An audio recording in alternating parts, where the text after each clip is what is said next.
So every other day, every other week, you see in the news about company X or company Y having plans to layoffs.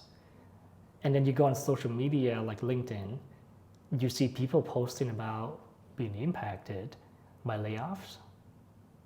And then it can be more personal when you know friends and family, or even people in your own group at your company getting laid off. So it's a natural reaction. We feel worried about ourselves, about our job security.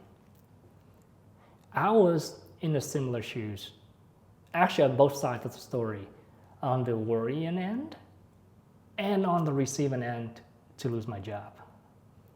So today, I want to share with you about my process and how I leverage some of the activities and action items I can take to kind of, one, make myself feel better and less worried about the process, and then two, better position myself to deal with the situations.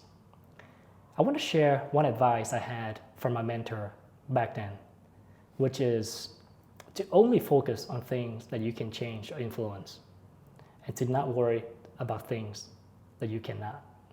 It's really simple, but it is so powerful because it helps me get through so many times I've run into tough situations. So what do we do? The first thing I usually do is to reflect on my own and current situation. First of all, if you're still employed, great. That's still a good news. So let's keep working, let's keep going at it. Then obviously that means you have more time to prepare for things. And then also, even though the market is extremely tough out there, the labor market is still quite robust, meaning there are still a good amount of jobs, strong competition. That means you have to prepare a lot more, but then there are still opportunities out there. So once I'm done with reflections, the next thing I want to do typically is what I call it is hope for the best, but prepare for the worst. So financially speaking, you want to make sure that you start saving money at least 6 months down the line of expenses to cover for emergencies. In terms of non-financial components, the first thing I would strongly recommend is to identify and start working on upskilling yourself. Identify some skills you think are relevant and important and may help your career. And let's start spending some time on that. Because in difficult times, people with more differentiating skills have higher likelihood to score another job more quickly.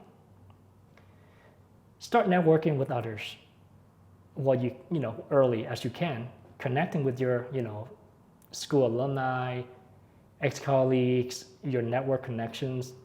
LinkedIn's a good one. And then next thing is start preparation for the process. You don't have to apply for jobs right away, but you could. But at the same time, you want to make sure that you brush up on your interviewing skills. You want to make sure your resume is ready, up to date, ready to go when needed, and then start handing them out, through your networking career, activities. So we just went over 2 big steps, right? Number 1, do a little self-reflection. Number 2, hope for the best, but always prepare for the worst. And lastly, what I usually do is to help others that are impacted. When I see things that happen, I would offer to help referrals. I would offer to do some resume help or interview tips. Or sometimes I just can be there like a listener to kind of listen to them. Because at this time, I know it's a very difficult time for everybody. So if we can make it a little better for somebody, I try to spend some time and do that, and to spread the kindness and to help ease the pain for some others. So this is what I typically do. And I want to tell you guys this, right? Again, the market is super tough, but there are opportunities. And it's always good to be prepared.